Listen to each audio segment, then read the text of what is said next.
Poème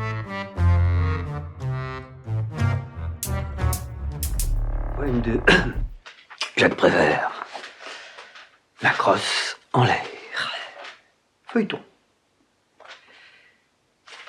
Rassurez-vous, braves gens, ce n'est pas un appel à la révolte. C'est un évêque qui est soûl et qui met sa crosse en l'air, comme ça, en titubant. Il est soûl. Il a sur la tête cette coiffure qu'on appelle mitre. Et tous ses vêtements sont brodés richement. Il est soûl. Il roule dans le ruisseau, sa mitre tombe, c'est le soir. Ça se passe rue de Rome, près de la gare Saint-Lazare. Sur le trottoir, il y a un chien. Il est assis sur son cul. Il regarde l'évêque. L'évêque regarde le chien. Ils se regardent en chien de faïence. Mais voilà l'évêque fermant les yeux. L'évêque secoué par le hoquet. Le chien reste immobile et seul. Mais l'évêque voit deux chiens. Dégueulis. Dégueulis. Oh, dégueulis. Voilà l'évêque qui vomit. Dans le ruisseau passent des cheveux, des vieux peignes, des tickets de métro, des morceaux d'ouate thermogène, des préservatifs, des bouchons de liège, des mégots. L'évêque pense tristement, est-il possible que j'ai mangé tout ça? Le chien hausse les épaules et s'enfuit avec la mitre. L'évêque reste seul devant la pharmacie, ça se passe rue de Rome. Rue de Rome, il y a une pharmacie. L'évêque crie, le pharmacien sort de sa pharmacie, il voit l'évêque, il fait le signe de la croix, puis, plaçant ensuite deux doigts dans la bouche de l'évêque, il l'aide. Il aide l'évêque à vomir. L'autre l'appelle. Son fils fait le signe de la croix, puis recommence à vomir. Le pharmacien, avec les doigts qui ont fait le signe de la croix, aide encore l'évêque à vomir, puis fait le signe de la croix, et ainsi de suite, alternativement, signe de la croix et vomissement. Plus loin, derrière une palissade, dans une maison en construction ou en démolition, enfin, dans une maison pour les humains, il y a une grande réception. C'est la grande réception chez les chiens de cirque, la grande rigolade. Il y en a qui ont apporté des os, d'autres des escalopes, beaucoup de choses. Ceux qui ont la queue en trompette font l'orchestre, c'est le grand cirque des chiens. Celui qui a lieu le premier vendredi de chaque mois, mais seuls les chiens savent ça. Devant tous les chiens assis, les autres chiens font leur numéro. Le chien d'aveugle, le chien de fusil, le chien de garde, le chien de berger, mais voilà le grand délire. Et les spectateurs aboient du vrai grand rire. Le chien de la rue de Rome vient d'arriver. Il a sur la tête la mitre et il fait le pitre. Le pitre avec tous les gestes saints. Le clown chien aboie en latin, il aboie au Christ, il aboie au vendredi saint, il dit la messe avec sa queue, et tous les chiens se tordent à qui mieux. Notre Père chien qui êtes aux cieux. Mais le veilleur de nuit se réveille, et le monde des chiens s'enfuit. Le veilleur de nuit se rendort. Le veilleur de nuit est pris par le rêve de silence, le rêve de bruit, rêve rue de Rome. Le ruisseau coule doucement. Dans son rêve, le veilleur de nuit l'entend. Rêve de ruisseau, rêve d'eau, rêve de rue, rêve de Rome, rêve d'homme, rêve du pape, rêve de Rome, rêve du Vatican, rêve du souvenir, rêve d'enfant. Rome, l'unique objet de mon ressentiment. Le veilleur de nuit se réveille en répétant parfaitement. Rome, l'unique objet de mon ressentiment. Il se réveille, il se lève, il se lave les dents, répétant. Rome, l'unique objet de mon ressentiment. Et le voilà, la lanterne à la main, le voilà, qui suit son petit bonhomme de chemin. Son petit bonhomme de chemin le mène à Rome, comme tous les autres chemins. Parfaitement. À Rome, devant le Vatican. Parfaitement. Pauvre veilleur de nuit, le voilà perdu en plein jour au beau milieu d'une ville peuplée de gens qui ne parlent pas la même langue que lui. lui. Triste voyage. Soudain, il voit une petite fumée qui monte dans le ciel au-dessus des maisons. Alors il crie au feu. Mais un Italien lui explique, en italien que toujours, il y a une petite fumée qui monte dans le ciel quand un nouveau pape est élu. Le veilleur de nuit n'y comprend rien. Il hoche la tête et le soir tombe sur la campagne électorale à Rome. Le pape est élu. Aux quatre coins cardinaux, il y a des cardinaux qui font la gueule en coin. Ils ne sont pas papes.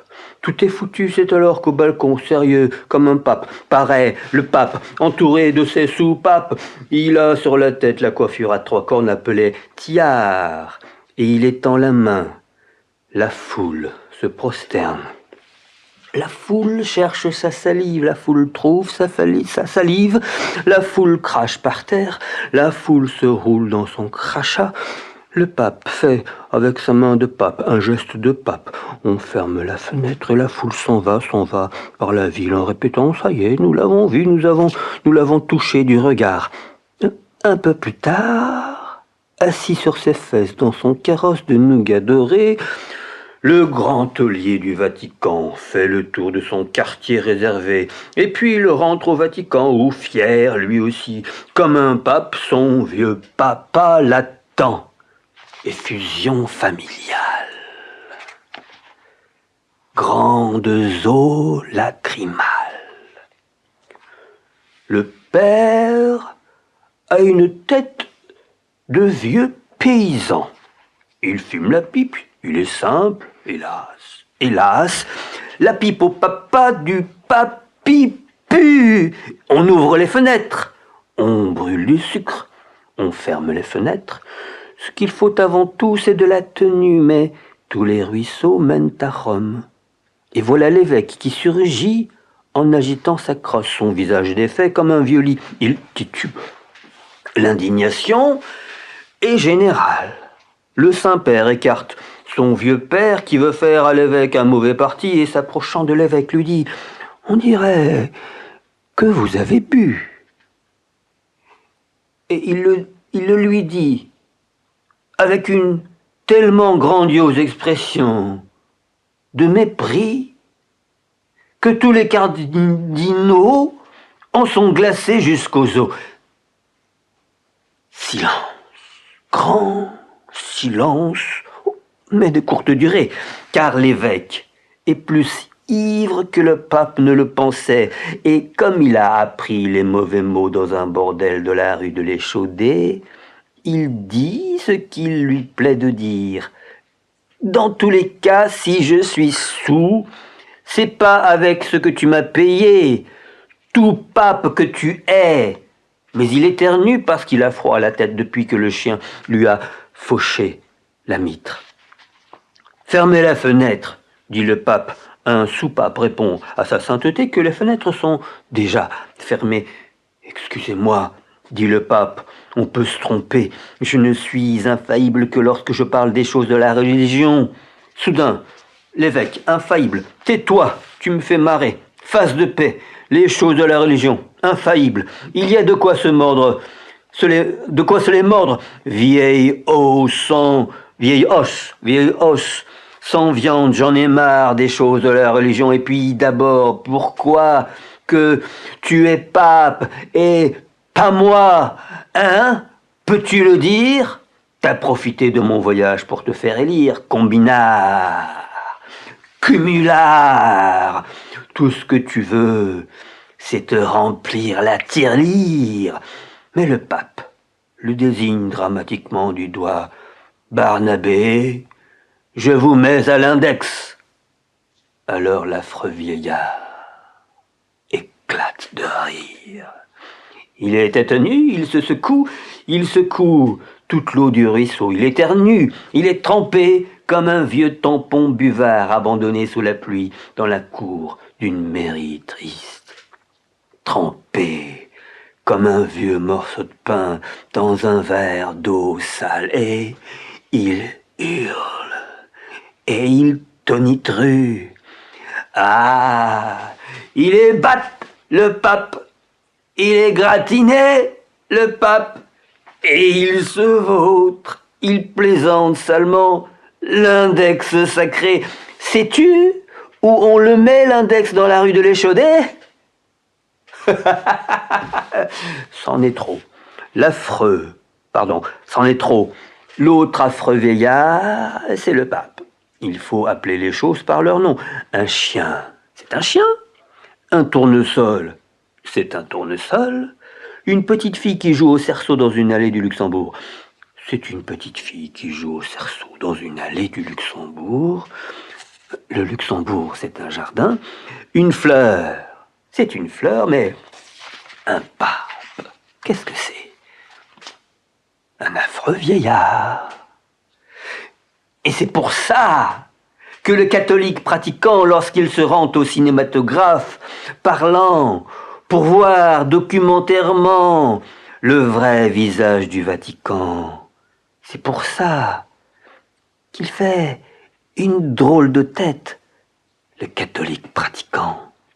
Ce qu'il imaginait, ce n'était pas cet ecclésiastique blême, mais un pape, un homme de nuage, une sorte de secrétaire de Dieu avec des anges pour lui tenir la queue. Mais cette grande photographie plate qui remue la bouche en latin, cette grande tête avec toutes les marques de la déformation professionnelle, la dignité, l'onction, l'extrême onction, la cruauté, la roublardise, la papelardise, et tous ces simulacres, tous ces mornes et sérieuses pitreries, toutes ces vaticaneries, ces fétiches, ces gris-gris, ce luxe, ces tapis, ces wagons-salons, ces locomotives d'or, ces cure-dents d'argent, ces chiottes de platine, toute cette vaisselle de riches, toutes ces coûteuses, ces ruineuses saloperies. Tout cela met le catholique mal à l'aise sur le fauteuil qu'il a payé 16 francs, et il entend des rires, de curieuses réflexions. Aux places les moins chères, des spectateurs se tapent sur les cuisses, visent un peu le Saint-Père comment qu'il est fringué. Avec un anneau dans le nez, je te jure qu'il serait complet. C'est alors que le catholique pratiquant sent monter en lui de terribles questions. Hélas, puisqu'il y a des cache-nez, des cache-tampons, des cache-colles, des cache-noisettes, des cache-pots. Pourquoi n'y a-t-il pas de cache-pape? Point d'interrogation. Et plus d'autres questions. À chaque question qu'il se pose malgré lui, le catholique pratiquant a beau essayer de répondre que la question n'est plus là, la question est là, la question continue d'être en question et remet tout en question. Devinette chrétienne. Aimez-vous les uns les autres? Coussi coussa, c'est la réponse. Il a répondu malgré lui, le catholique pratiquant, et il a honte. Quelle drôle de maladie, la honte. Et comme ça rend laid. Et il pleure. Il voudrait aimer tout le monde, qu'il dit. Il ne peut pas aimer. Il ne peut que respecter ou haïr. Et il pleure. Mais sur l'écran, le pape s'en va, en retroussant ses jupons blancs. Le film du Saint-Père est terminé. Voici d'autres actualités. Des militaires italiens bombardent un village abyssin. Le catholique pratiquant sent ses larmes se tarir brusquement, sent son cœur battre amoureusement, sent ses poings qui se serrent convulsivement. Il aime tellement les militaires, les civières, les enterrements, les cimetières, les vieilles pierres, les calvaires, les ossements. À chaque torpille qui tue les nègres, il pousse un petit gloussement blanc. Devant les images de la mort, La joie de vivre le saisit. Il voit, là-haut dans le ciel, tous les frères en Jésus-Christ, tous ses frères en Mussolini. Les archanges des saints abattoirs, les éventreurs, les aviateurs, les mitrailleurs, toute la clique de notre Seigneur. Il est fou de joie, il est content, il grimpe sur son fauteuil à 16 francs. Il acclame l'escadrille des catholiques trafiquants. Il sent monter en lui l'espoir, un jour aussi peut-être, il versera le sang des pauvres, le sang des noirs, le sang de ceux qui sont vraiment vivants. Mais l'enthousiasme s'est épuisant. Et le pauvre petit malheureux catholique pratiquant, impuissant et trafiquant, le pauvre petit, tout petit, très malheureux, très catholique, très pratiquant, se rassoit dans son fauteuil à 16 francs. Le spectacle est permanent. Il en aura pour son argent et le spectacle recommence. Voilà les gentils animaux des dessins animés. Mais il ne reste pas là longtemps, parce que revoilà le vrai visage du Vatican. Ça recommence par des vues de Rome. On montre les quartiers de la ville. Dans une rue, il y a 2 hommes, personne ne les remarque. L'un de ces 2 hommes, c'est le veilleur de nuit. L'autre, c'est un Italien qui n'a pas de travail, un Romain. Un Romain avec des pièces au fond du pantalon, un Romain qui crève la faim. 2 hommes sortent du film. Personne ne s'aperçoit de leur disparition. Et là-bas, ils continuent à se promener dans Rome. Le Romain fait des gestes avec la main, ces gestes de veilleur. Ces gestes, le veilleur de nuit les comprend. Il n'a pas besoin d'allumer sa lanterne. Ce sont des gestes pareils aux siens.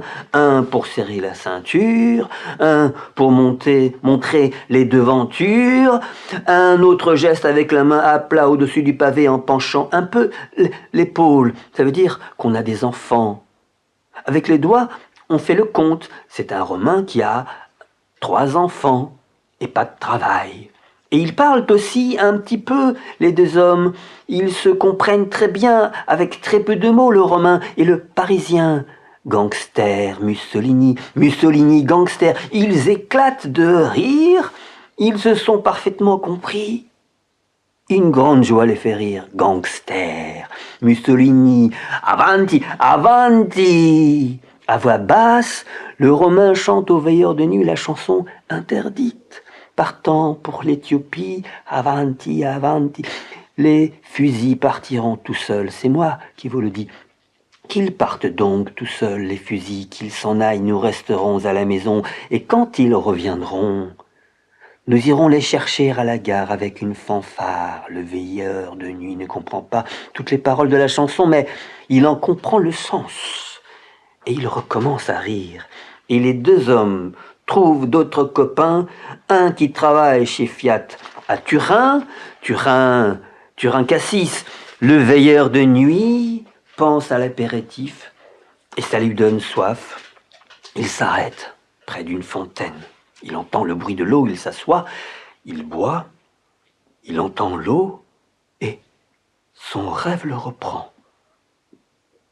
Rome, l'unique objet de mon ressentiment.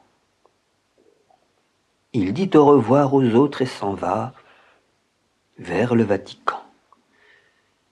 Il ne sait pas d'où ça lui vient, mais il a un tas de choses à dire et tout le temps il pensait à ces choses quand il était tout seul auprès du brasero l'hiver, la nuit, dans son chantier.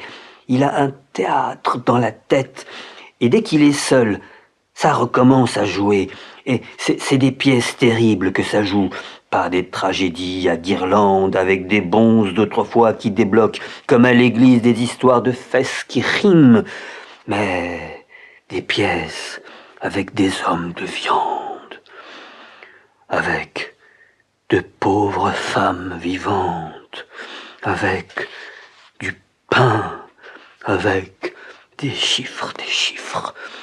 orages de chiffres. Toujours des petites sommes, et puis des hommes qui fabriquent, d'autres qui attendent tristement l'autobus sous la pluie, des vieux souliers, des petites filles qui demandent humblement un crédit chez le laitier, des hommes, des femmes, des enfants, des hommes, des femmes, des enfants qui se battent contre la misère, qui patauge dans leur propre sang, dans le sang, et dans la misère et dans le sang. Et sur le sang de la misère des autres se gondolent à Venise, avec des suspensoires d'hermine et des diamants aux doigts de pied. Les cloches sonnent dans les églises pour que les pauvres viennent prier. Mais le veilleur de nuit, il veut empêcher les cloches de sonner. Il veut parler, il veut crier, hurler, gueuler, Mais ce n'est pas pour lui tout seul qu'il veut gueuler, c'est pour ses camarades du monde entier. Pour ses camarades charpentiers, en fer, qui fabriquent des maisons de la porte Champéret, pour ses camarades cimentiers, ses camarades égoutiers, camarades surmenés, camarades pêcheurs de Douarnenez, camarades exploités, camarades de la TCRP, camarades mal payés, camarades vidangeurs, camarades humiliés, camarades chinois des rizières de Chine, camarades affamés, camarades paysans du Danube, camarades torturés, camarades de Belleville, de Grenelle et de Mexico, camarades sous-alimentés, camarades mineurs de borinage, camarades mineurs d'Oviedo, camarades décimés, mitraillés, camarades dockers de Hambourg, camarades des faubourgs de Berlin, camarades espionnés, bafoués, trompés, fatigués, découragés, camarades noirs des États-Unis, camarades lynchés, camarades marins des prisons maritimes, camarades emprisonnés, camarades indochinois de Poulot-Condor, camarades matraqués, camarades.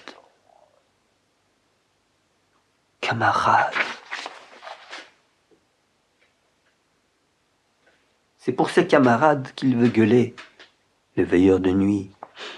Pour ces camarades de toutes les couleurs, de tous les pays. Et tout en marchant, il arrive devant la porte du Vatican.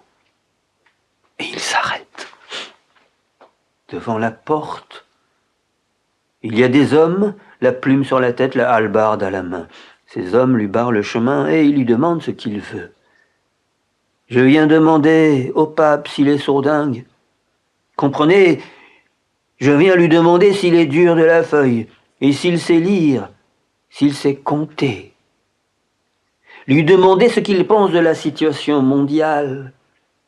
Lui demander, puisque de son métier il doit être bon comme le bon pain, ce qu'il attend pour ouvrir sa grande gueule en faveur des opprimés.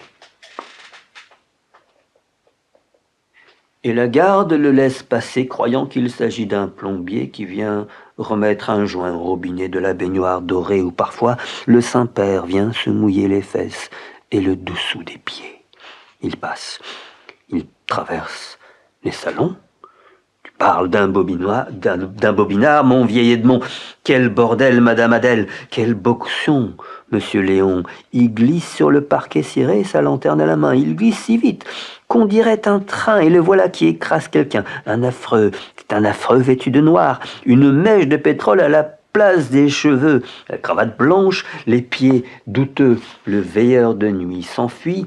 Laval se relève, et ses poussettes, un valet, s'empresse. Monsieur le comte, et monsieur le comte, Laval demande au valet si la mule du pape est visible et comment il faut s'y prendre pour la baiser selon le protocole.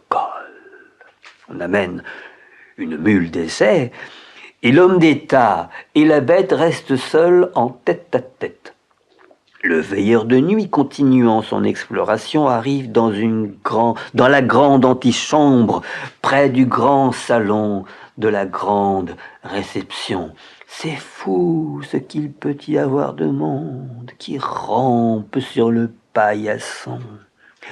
Un tas de gens connus, des gens qui sont quelqu'un, des journalistes, des hommes de main, des valets de pied, des écrivains, des banquiers, des académiciens. Le veilleur de nuit les écoute, il parle.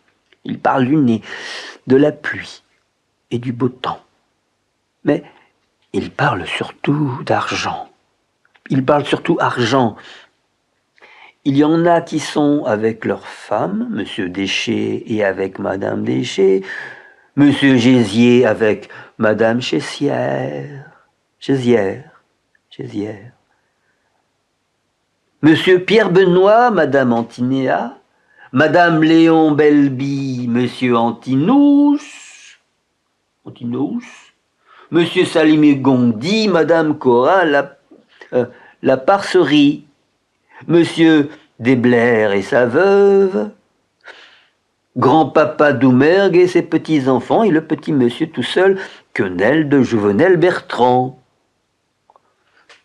Monsieur Claude Fureur, le grand pétopiomane, et puis des Léon Vautel, des Clément Daudet, des Brioches La Rochelle des Jabes de la Bretelle, des Maurras et des Voraces de Carbouccia, des Gallus, des Henri Berrault, des Gugus, des compères d'Oriot, des Demé de Kérylis, des Paul Morand, des Chiappe, des Henri Lavedan, et voilà le lieutenant Colonnoc de la Rondelle au flambeau. Et les Schneider, les de Wendel, tous les vieux débris du Creusot, tous les édentés carnivores, tous les vieux marcheurs de la mort, et ces dames, leurs dames, comme elles sont belles à voir quand on pense à autre chose et qu'on ferme les yeux. Les propos qu'elles tiennent sont tout à fait savoureux. Elles parlent du pape et quand elles en parlent, ils font avec la bouche le même bruit désagréable que lorsqu'elles remuent leur prie-dieu le jour de la grand-messe des morts à Saint-Laurent, pied de porc. Et le pape m'a dit ceci, et le pape m'a dit cela, et patati et patata, et ces messieurs s'en mêlent. Comme je le disais au Saint-Père, dit Paul Morand à la douairière, debout les morts et à la douche, nous voulons des cadavres propres. Oh, monsieur Morand, vous êtes le roi des cormorans, et toujours tellement garnement. Et la douairière se chatouille le fessier. Elle voudrait bien se le faire dédicacer. Soudain, elle arrête de se chatouiller. Et tout le monde arrête de faire ce qu'il faisait. Tout le monde claque des talons, tout le monde rectifie la position. Mussolini traverse le salon. Le voilà. L'ennemi du Négus, le voilà, l'authentique Gugus, le voilà, le nouveau Poléron. Il a la drôle de tête de l'homme qui croit que c'est arrivé, mais qui ne sait pas au juste comment ça va se terminer. Il salue tout ce beau monde à la romaine, et tout ce beau monde à la romaine le salue. Soudain, Mussolini aperçoit le veilleur de nuit, s'approche de lui en fronçant les sourcils. Alors, on ne salue plus. Je n'ai jamais salué personne, dit le veilleur de nuit, et le Duce est très embêté. Cet homme seul se sent gêne, cette lanterne peut-être que c'est Diogène, on ne sait jamais. Et le Duce, qui ne tient pas à avoir d'ennui avec l'Antiquité, entraîne le veilleur de nuit dans un salon plus discret. Les voilà assis sur une banquette. Moi, ce que je souhaite, dit Mussolini, c'est le bonheur de mon peuple. Tu l'as dit, Bouffi, répond le veilleur de nuit, et il se met à rire doucement. Mussolini est inquiet. Soudain, il entend du bruit, son inquiétude grandit. Le bruit qui inquiète Mussolini vient de dessous la banquette sur laquelle il est assis. Ce n'est rien, dit le veilleur de nuit. C'est le roi d'Italie. Il fait les 100 pas, il s'ennuie. Ah bon, dit Mussolini. Moi je viens pour voir le pape, dit le veilleur de nuit. Moi aussi, dit Mussolini. Moi aussi, dit venant de dessous la banquette la petite voix du roi d'Italie. J'ai un rendez-vous avec lui. Moi je n'ai de rendez-vous. Je n'ai pas rendez-vous, dit le veilleur. Je viens comme ça, en touriste. Oh, très intéressant le tourisme, extrêmement intéressant, reprend Mussolini. Le tourisme. Mais la grande porte s'ouvre. Un camerlingue apparaît au premier de ces messieurs. C'est moi, dit le roi. Ah non, un camerlingue apparaît au premier de ces messieurs. C'est moi, dit le roi, et il sort, mais Mussolini donne au monarque un discret petit coup de pied, et le monarque rentre sous sa banquette en hochant tristement la tête. Le premier, c'est moi, dit Mussolini en faisant la grosse voix. Je vous demande pardon, dit le veilleur de nuit. J'étais là avant vous. Avanti, avanti, et il passe. La grande porte se referme derrière lui, et le voilà en présence de celui qu'on appelle le vicaire de Jésus-Christ. Il est assis sur son saint siège, le vicaire, et devant lui, 2 ou 3 douzaines de grosses vieilles femmes à barbe imberbe sont agenouillées sur le tapis. Le Saint-Père leur parle en latin, il les appelle ses brebis. Drôle de harem, pense le veilleur de nuit. Mais voilà les femmes à barbe qui se lèvent en poussant des cris. Pesetas, banderas, pesetas, pesetas, pesetas, Franco. Légère erreur, pense le veilleur. Il comprend qu'il a confondu homme d'église avec femme à barbe et qu'il se trouve en présence des évêques, cardinaux, archevêques et bedeaux, des révérends pères gras à l'arbre, brûlés vifs par le Frente Popular dans les souterrains d'Oviedo. Et le Saint-Père écoute avec sérénité la plainte déchirante des malheureux prélats carabonisés. Ah, si tu savais, Saint-Père, ce que ces barbares nous ont fait. Ils nous ont coupé les jambes et puis ils nous ont pendus par les pieds. Ils nous ont plongé la tête dans l'huile d'olive bouillonnante. Ils nous ont saignés comme des porcs. Ah, si tu savais, Saint-Père, combien horrible fut notre mort. Ils nous ont crucifiés sur des planches avec de sales clous rouillés, mais Dieu, qui fait bien ce qu'il fait, Dieu nous a tous ressuscités. Et sur son nuage d'acier trempé, Sainte Tenaille est arrivée. Sainte Tenaille nous a décloués. Et nous avons erré dans la montagne. En portant les vases sacrés, il y avait des fruits sauvages. Nous les avons apprivoisés, baptisés, et puis nous les avons mangés. Et nous avons marché, jusqu'à un tout petit village où, dans sa grande automobile, Saint-Christophe nous attendait. Ah, quelle terrible chaleur! Et quelle soif il faisait, tout nu dans le Spider. Saint-Sébastien pleurait. Il avait planté des banderilles, il ne pouvait pas les enlever. Sainte Tenaille s'était endormie. Pas moyen de la réveiller. Saint-Sébastien s'impatientait, on est allé chez un médecin, mais la porte était défoncée, toute la maison saccagée, et là, Saint-Père, horreur, nous vîmes, comme nous vous voyons, Saint-Père, comme nous vous voyons, nous vîmes le médecin et sa dame suspendue à la suspension, horreur, Saint-Père, horreur, nous vîmes sur le carreau de la cuisine. les 32 filles du médecin, éventrées par les miliciens. Horreur. Saint-Père, horreur, nous vîmes un homme étrange qui grelottait, on aurait dit un grand poulet qui sanglotait. C'était l'ange gardien des jeunes filles, plumées vifs par les miliciens. Horreur. Saint-Père, horreur. Nous vîmes la bienheureuse sainte Albumine dans une bouteille emprisonnée tout en haut, du haut de l'église. La bienheureuse sainte Camomille empalée sur le clocher. Horreur, Saint-Père, horreur, nous vîmes aussi. Mais soudain, midi sonne, on entend un grand bourdonnement, c'est le ventre des prélats espagnols qui grogne parce qu'il n'est pas content.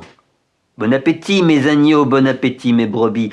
Vous me direz la suite au dessert, dit le Saint-Père, et la délégation des malheureux prélats carbonisés, miraculés, béatifiés et affamés se précipite vers la grande salle où est préparé le banquet. Le pape reste seul. Le pape reste seul, ou plutôt se croit seul, car il ne voit pas le veilleur de nuit planqué dans l'ombre, et qui sourit. Et, comme les gens qui sont seuls, qui n'ont rien à faire, et qui font n'importe quoi pour passer le temps, le pape se ronge doucement les ongles machinalement, et puis, avec son pied, il aplatit le tapis qui fait des plis, et puis il bâille. Et puis, croisant la jambe droite sur la jambe gauche, il se tapote avec la main le bas du genou pour voir si les réflexes vont bien. Et puis il réfléchit. Et toute réflexion faite, il constate que, pour ce qui est des réflexions, c'est presque tout à fait complètement fini. Soudain, une voix venant de très loin, une voix désolante, une voix d'os, une voix morte. La voix d'un vieux ventriloque crevé depuis des milliers d'années et qui, dans le fond de sa tombe, continue à ventriloquer. « Allô, allô, Radio Séville, allô, allô, Radio Charnier ?» C'est le général Chieppo Microdeliano qui postillonne à la radio. Pour un nationaliste tué, je tuerai 10 marxistes. Et s'ils ne s'en trouvent pas assez, je déterrerai les morts pour les fusiller. Et cette atroce voix carriée, cette voix poivre, cette voix nécrologique religieuse, soldatesque, vermineuse, néo-mauresque, cette voix capitaliste, cette voix obscène, cette voix idéaliste. Cette voix parle pour la vermine du monde entier. La vermine du monde entier l'écoute. Et elle lui répond en hurlant. Alors, le veilleur de nuit entend le vrai cantique du Vatican, la lugubre complainte des prêtres, le cliquetis des baïonnettes, la sonnette du Saint-Sacrement et le bruit des boîtes à pansements, l'affreuse clameur des possédants, en chœur avec le cœur des bourreaux qui demandent justice, en chœur avec le cœur des repus qui hurlent qu'ils ont faim, en chœur avec les égorgeurs qui crient à l'assassin, en chœur avec la litanie des hommes aux globules noirs, en chœur avec les vieux cantiques des vieux bourreurs de mou, en chœur avec les abominables choristes chantant l'abominable opéra sinistre. Sacré cœur de Jésus, ayez pitié de nous. Mais comme il connaît la chanson, le pape en a marre et tourne le bouton. Silence. Silence, troublé par une discrète petite stoue. C'est le veilleur qui fait histoire de montrer qu'il est là. Et le Saint-Père, un peu étonné, fait celui qui ne le voit pas. Il met sa tête entre ses mains. Il se recueille. Et tout en marmonnant un petit Notre Père qui est aux cieux à travers ses doigts entrouvert, il regarde à quel genre d'homme il a affaire.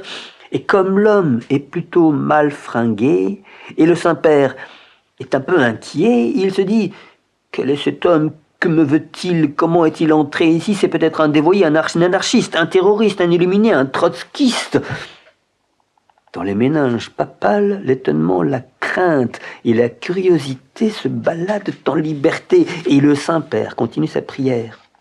Que votre volonté soit faite. C'est peut-être cette vache d'évêque qu'il a envoyée pour me sectionner le gésier. S'il fait un pas de plus, je tire sur la sonnette pour appeler les carabiniers. Sur la terre comme au ciel. Il n'a pourtant pas l'air mauvais. C'est peut-être un gros industriel du textile qui vient pour que je casse le mariage de sa fille et s'est déguisé en locto pour que je lui fasse un prix.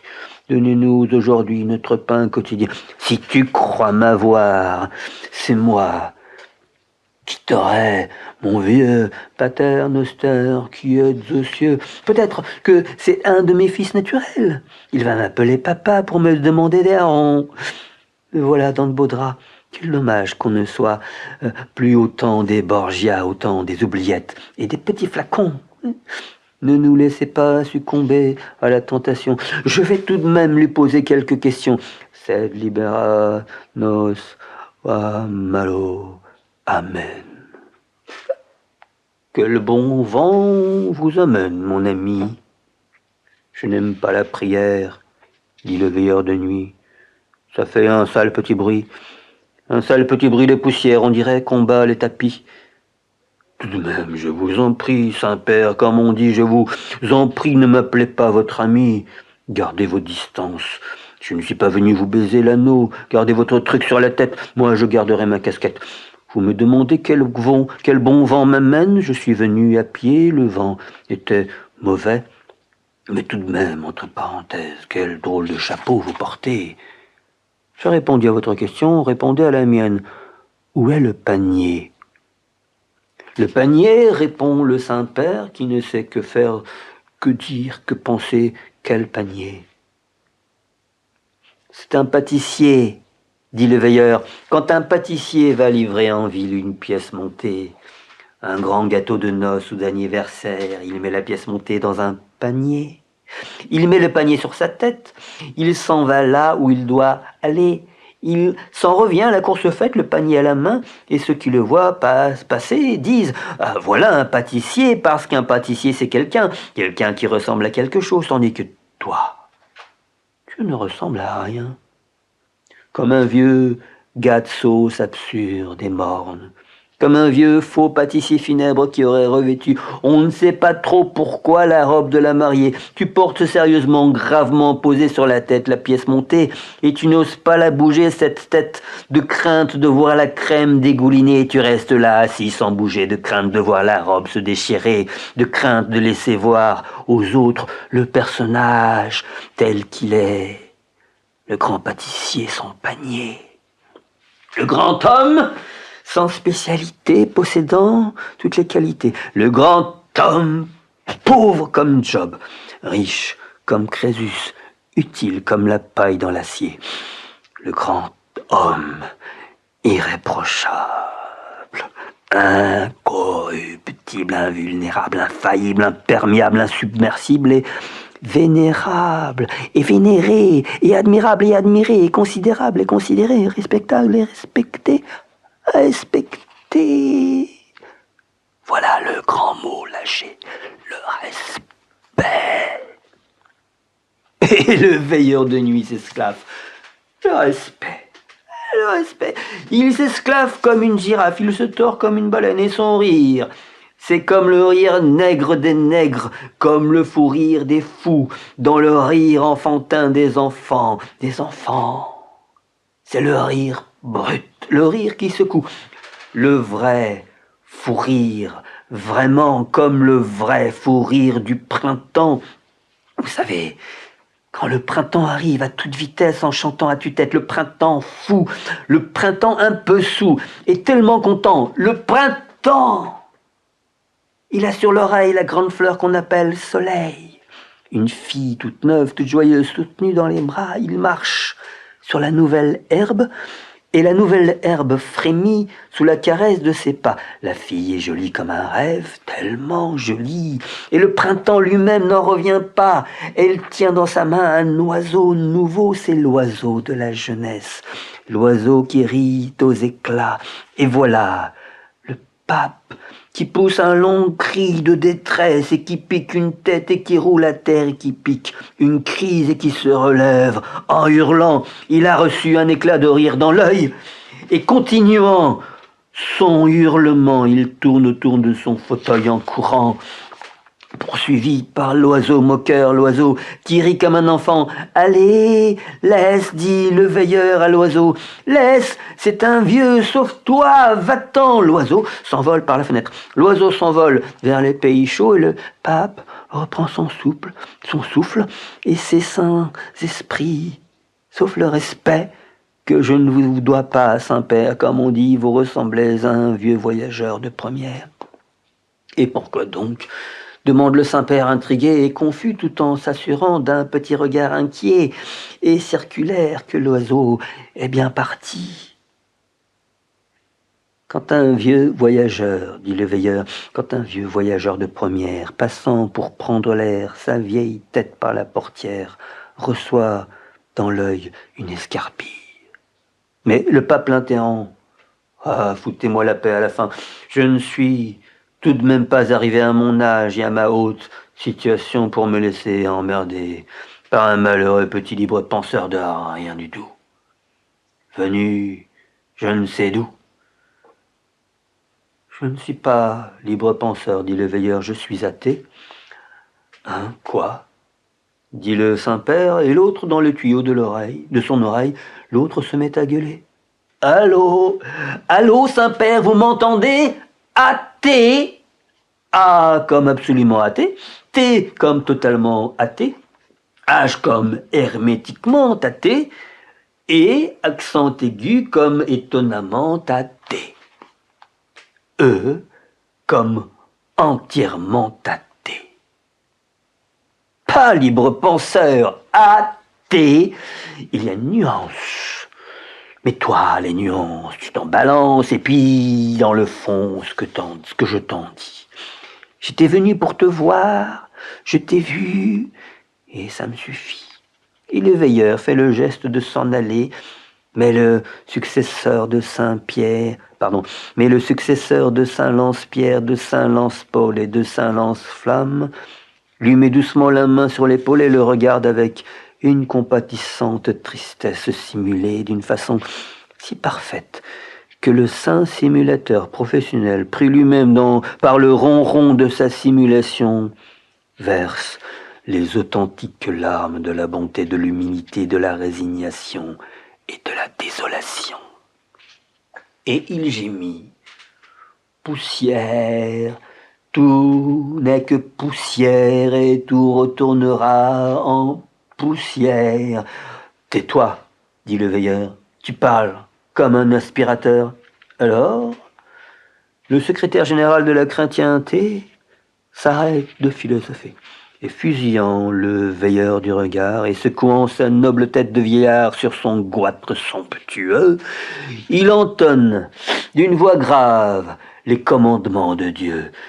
Garde à vous, repos éternel, garde à vous, l'arme à la bretelle, en avant, marche et paix sur la terre aux hommes de bonne volonté. Section, halte, couchez-vous, aplatissez-vous, humiliez-vous, enfoncez-vous, rampez. Garde à vous contre tous ceux qui osent lever la tête, feu à volonté, mais soudain le Saint-Père cesse de gesticuler et voit en face de lui le veilleur déguisé en Saint-Père. Et ce, sans aucune doute, pour se foutre de lui, le veilleur déguisé en Saint-Père est avec... Le veilleur déguisé en Saint-Père avec, comme lui, une tiare sur la tête et qui, comme lui, fait de grands gestes en poussant de grands cris, blême de rage, rouge de honte, vert de gris. Le pape se jette sur son ennemi. Avanti, avanti, et le voilà le nez ensanglanté. Sur la glace où le Saint-Père s'est cogné contre son auguste reflet de Saint-Père, il y a une petite tache de sang. Une petite tache de sang inodore, incolore, sans saveur, un simulacre de tache de sang.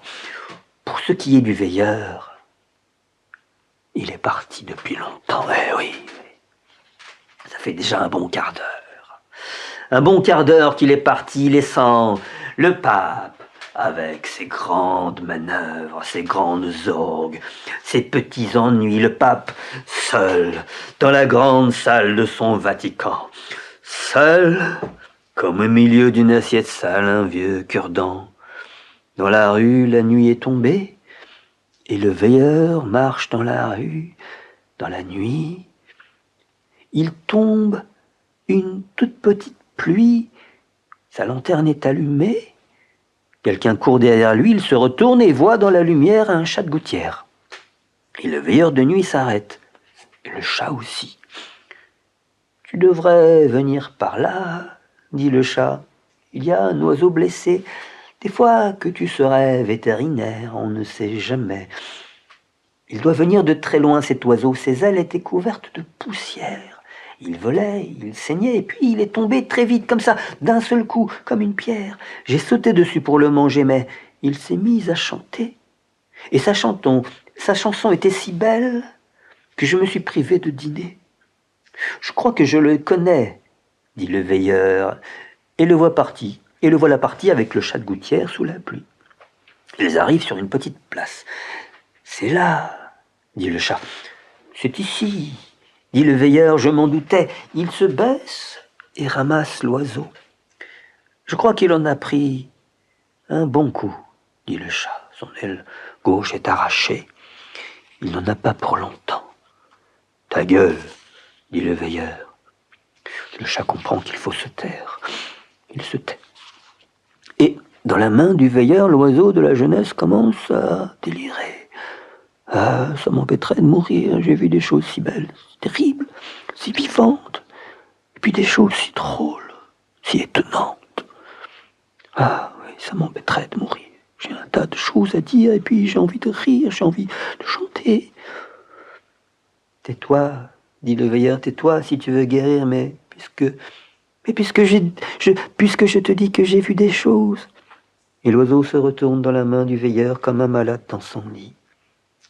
Le chat inquiet fronce les sourcils. L'oiseau raconte. Je volais très vite, si vite, et je voyais, au-dessus des Baléares, j'ai vu l'été qui s'en allait, et sur le bord de la mer, la Catalogne qui bougeait partout, des vivants, des garçons et des filles qui se préparaient à mourir et qui riaient. J'ai vu la première neige sur Madrid, la première neige sur un décor de suie, de cendres et de sang. Et j'ai revu celle qui était si belle, la jolie fille du printemps. Elle était debout au milieu de l'hiver, elle tenait à la main une cartouche de dynamite. Ses espadrilles prenaient l'eau, le soleil qu'elle portait sur l'oreille était d'un rouge éclatant. C'était la fleur de la guerre civile, la fleur vivante, comme un sourire, la fleur rouge de la liberté. Doucement, j'ai volé autour d'elle. Sous son sein gauche, son cœur battait, et tout le monde l'entendait battre.